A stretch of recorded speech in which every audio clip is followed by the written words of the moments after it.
আমাদের আজকে অন্যতম আলোচনার বিষয় হচ্ছে জামাতের আমিরের টুইট। আপনারা জানেন যে গত রাত থেকেই এটা নিয়ে সারা বাংলাদেশে ঝড় বয়ে যাচ্ছে।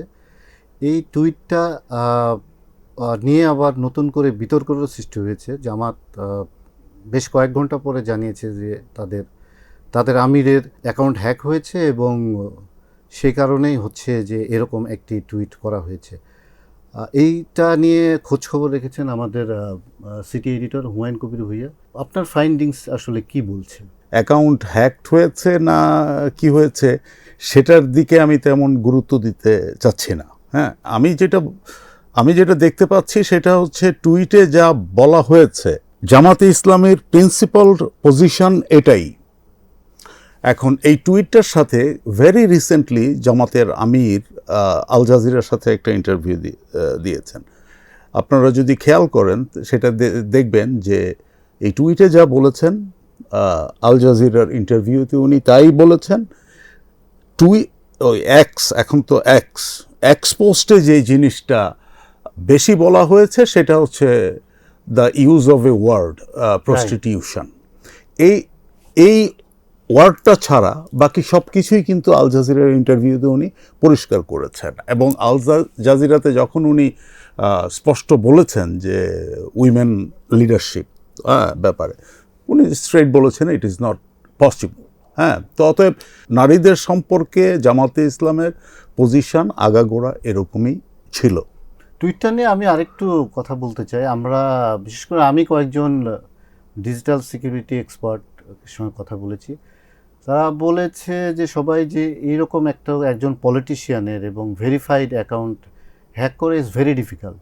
It's possible but it's very difficult. আর আমরা জানি যে জামাতের আইটি টিম অনেক স্ট্রং, যারা এটা মেনটেন করেন তারাও এটা জানে। সো এই পয়েন্ট অফ ভিউ থেকে হ্যাক হওয়ার চান্স কম। আর যদি হ্যাক হয়ও সেক্ষেত্রে এটা পুনরুদ্ধার করার জন্য অনেকগুলো পদ্ধতি আছে এবং সেটা সময় সাপেক্ষ। তো এইভাবে ওনারা কিভাবে পুনরুদ্ধার করলেন এবং তারপরে আমরা আবার আরেকটা টুইট করলেন, এটা নিয়ে নানান সন্দেহ দেখা দিয়েছে। এইটা সম্পর্কে আপনি কি বলবেন? আমি নিজেও কিছু লোকের সাথে কথাবার্তা বলেছি। এখন পর্যন্ত যা দেখছি যে জামাত যেই অ্যাকাউন্ট হ্যাকিংয়ের যে গল্পটা করছে, আমার মনে হয় না এটা ধোপে টিকছে বলে আর কি। এখন আমি জানি না জামাত এটা কিভাবে সামনের দিনগুলিতে এটা হ্যান্ডেল করবে, কিন্তু আমার ধারণা পোস্টটা করা হয়েছিল। তো পরে পাবলিকের ব্যাকক্ল্যাশ দেখে, পাবলিকের এই স্বাভাবিক মানে সঙ্গত কারণেই পাবলিকের এই রিয়াকশন দেখে এখন ব্যাকট্র্যাক করেছে জামাত। কিন্তু ইলেকশনের আগে যদি পাবলিক এরকম রিয়াকশন দেখাবে, এবং খুব স্বাভাবিক দেখাবে, হ্যাঁ, তাদের নিজস্ব নেতাকর্মী বাদে যারা সাধারণ ভোটার আছেন, তাদের বিরোধী রাজনৈতিক দল আছে, মডারেট পিপুল বিশেষ করে নারীরা আছে, তারা তো সেই রিয়াকশন দেখাবে। ইলেকশনের আগে কি তারা এই ধরনের একটা রিস্ক নিয়ে তাদের ঠিক হলো? আমার কাছে এটা গ্যাম্বেলের মতো মনে হয়েছে। একটা জিনিস কিন্তু ভুললে চলবে না, মডারেট নারী যেমন আছে, মডারেট পুরুষও যেমন আছে, আমাদের দেশে কট্টরপন্থী নারীরাও কিন্তু আছেন। এবং আমি এখানে আসার আগে একটা পোস্ট দেখছিলাম যে জামাতের যে নারী শাখার যে প্রধান, উনি বলছেন যে ইসলামে এই বিধানটা আছে, আমরা এটা মেনে নিয়েছি। মেনে নিয়ে রাজনীতি করছি। তো এবং আপনি এই জামাতে ইসলামের আমিরের যে বক্তব্য, তার সমর্থনে আপনি অনেক লোক পাবেন। যদি তার কথা সমর্থনে অনেক লোক দেশে না থাকতো, তাহলে তো আমাদের নারীদের এত দুরবস্থা হতো না। এই নারীদেরকে নিয়ে যে কথাটা বলা হয়েছে, শফিকুর রহমানের স্ত্রী কিন্তু একজন ডাক্তার, সেটা তো ওনার ক্ষেত্রেও খাটে। এবং শুধু তাই না, উনি কিন্তু একজন এমপি ছিলেন, সংসদ সদস্য ছিলেন। তো একজন সংসদ সদস্যের কাজ কি? লিডারশিপ। একজন সংসদ সদস্যের কাজ কি? Exposure two outer world.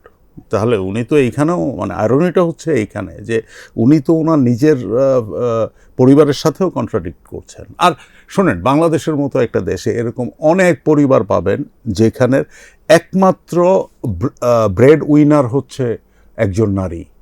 ওনার আয়ে সংসার চলে, বাচ্চারা চলে। আর বাংলাদেশের সোশ্যাল সেফটি নেট কিন্তু মানে বলতে গেলে নন এক্সিস্টেন্ট। না, আমরা যদি সাধারণ নারীদের কথা বা ভোটারদের কথা বাদ দিই, জামাত এবং শিবির, জামাতের যে অঙ্গ সংগঠন, তাদের তো অনেক নেতাকর্মী, নারী নেতাকর্মী চাকরি করছে। তো তারা কি চাকরি ছেড়ে দিবেন?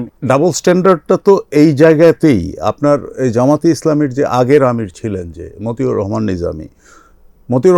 নিজামী রাজনীতি করতেন তার স্ত্রীর টাকা দিয়ে। তার স্ত্রী শিক্ষিকা ছিলেন। হ্যাঁ, আপনার এরকম ভুরি ভুরি উদাহরণ দেয়া যাবে। মানে জামাত নেতাদের স্ত্রীরা বেশ ভালো ভালো অবস্থানে চাকরি করছেন, এরকম খুঁজলেই পাওয়া যাবে।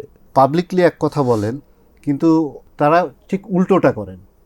তারা নারীদের সম্মানের কথা বলেন, ইজ্জত করার কথা বলেন, কিন্তু তার বিপরীতে এই যে জামাতের আমিরের আজকে টুইট, অথবা আমরা তো প্রতিদিনই অহরহ দেখছি জামাতের নেতাকর্মীরা নারীদেরকে কিভাবে অসম্মান করে প্রতিনিয়ত, বিশেষ করে ডিজিটাল প্ল্যাটফর্মে। ইভেন নারী সাংবাদিকদেরও তারা ছেড়ে দেন, এবং যেসব পুরুষ প্রার্থীর ওয়াইফরা ক্যাম্পেইন করছে জামাতের বিপক্ষে, তাদের নিয়েও কিন্তু নানান ধরনের ট্রল হচ্ছে, তারাও নানান ধরনের অভিযোগ করছে। এই যে তারা একদিকে বলে যে আমরা সম্মান করি, ইজ্জত দিই, আবার অন্যদিকে তারা ঠিক উল্টোটা করে না। এইটা করার কারণ কি? না, এইটা শোনেন, তাদের যে এই ডাবল স্ট্যান্ডার্ড, এটা নতুন কিছু না। নাম্বার ওয়ান, এই যে শফিকুর রহমান যা বলেছেন এটাও নতুন কিছু না। এটা অলওয়েজ জামাতের পজিশন। হয়তো এত ব্লান্টলি আগে কখনো উচ্চারিত হয় নাই, এখন হয়েছে। আপনি থেকে আসেন না কেন, 1971 থেকে আসেন। 1971-এ আমাদের যখন স্বাধীনতা যুদ্ধ চলছিল, আমাদের নারীদের উপরে ভয়ঙ্কর অত্যাচার হয়েছিল, এবং এই অত্যাচারের সাথে এই অত্যাচারকে সমর্থন করা অনেক লোক জামাতে ইসলামী করত, তাই না? তো এটা তো আজকের ঘটনা না। এবং জামাতে ইসলামীর যে এই যে dehumanization of women is nothing new. এটা অনেক দিন ধরেই চলে আসছে। আরেকটা জিনিস, সেটা হচ্ছে জামাতে ইসলামী কথায় কথায় ইসলামকে ব্যবহার করে। তারা বলে তাদের দল ইসলামিক ভ্যালুজ মেনে চলে। মজার কথা হচ্ছে ইসলামের ইতিহাস কিন্তু জামাতের আমিরের যে সদ্য এক্সপোস্ট, এটা কিন্তু সাপোর্ট করছে না। যেমন তো সবসময় নারীদের সম্মান করে না, আমাদের যে সবচেয়ে বড় প্রফেট হযরত মুহাম্মদ সাল্লাল্লাহু আলাইহি ওয়াসাল্লাম, ওনার প্রথম স্ত্রী ছিলেন একজন বিজনেস উইমেন, এবং উনি একজন মক্কার ইনফ্লুয়েন্সিয়াল বিজনেস উইমেন ছিলেন। এবং আমাদের নবী কিন্তু ওনার আন্ডারে কাজ করতেন বিয়ের আগে। তারপরে আমাদের নবীর আরেক স্ত্রী আয়েশা রাদিয়াল্লাহু তাআলা আনহা, উনি কিন্তু যুদ্ধে আমাদের নবীকে সঙ্গ দিয়েছেন। উনি আহত সৈন্যদেরকে সেবা শুশ্রূষা করেছেন, লজিস্টিক দিয়ে সাপোর্ট করেছেন। এটা যদি হয় সেই এতশো বছর আগে, আপনি বলবেন যে নারীরা কাজে বেরোতে পারবে না, তাও এরকম একটা গরিব দেশে। আরও মজার কথা হচ্ছে যে বাংলাদেশে কিন্তু শুধু নারী অনেক না, বাংলাদেশের অর্ধেকের বেশি নিউমারিক্যালি নারীর সংখ্যা কিন্তু বাংলাদেশে পুরুষের সংখ্যার চেয়ে বেশি। তা আপনি কিভাবে আপনার মেজরিটি অফ পপুলেশনকে সাইডলাইন করার কথা বলেন, এবং যেটার কোনো যুক্তি নাই। জামাতের যে ভোটের রাজনীতিটা বা ভোটের ইকুয়েশনটা, কারণ আমরা দেখেছি সোশ্যাল মিডিয়ায় একটা টার্মোয়েল সৃষ্টি হয়েছে, এবং অনেক ধরনের প্রতিবাদ হয়েছে, মিছিল হয়েছে, ঝাড়ু মিছিল হয়েছে। তো এই যে একটা মানুষের ভিতরে তীব্র প্রতিক্রিয়া সৃষ্টি হয়েছে, এর ফলাফল কি আপনি দেখতে পাবেন না আগামী ইলেকশনে? হওয়ার তো কথা, না হওয়ার তো কোনো কারণ নাই, না হওয়ার কোনো কারণ নাই। কারণ অনেক নারী হয়তো জামাতকে ভোট দিত, কিন্তু এখন এরকম একটা অপমানজনক একটি শব্দ ব্যবহার করার বা এরকম কমেন্টস করার পরে তার তো সিদ্ধান্ত প্রভাবিত হবে। আমি জামাত আমিরের যে চয়েস অফ ওয়ার্ডসটা, এটা মানে আউটরেজিয়াস, মানে এটা হি ওয়াজ ওয়ে আউট অফ লাইন। এটা সভ্য সমাজে আসলে এরকম শব্দ হি ওয়াজ ওয়ে আউট অফ লাইন। এবং আমি যদি একজন জামাত ভোটার হতাম, আমি অবশ্যই আমার অপশন রিকনসিডার করতাম। এই ভদ্রলোক কিন্তু ক্যাম্পেইন করছেন ইলেকশনে জেতার জন্য, রাইট? এবং জামাতে ইসলামী যদি গভর্নমেন্ট ফর্ম করে, he will be the prime minister. Now, are you ready to have a prime minister who just erase more than half of the population? সবচেয়ে বড় কথা হচ্ছে আমাদের দেশের, সারা দেশের আমাদের কন্যারা, আমাদের বোনরা, আমাদের মারা, আমাদের নানি দাদিরা অপমানিত হয়েছেন খুব খারাপভাবে।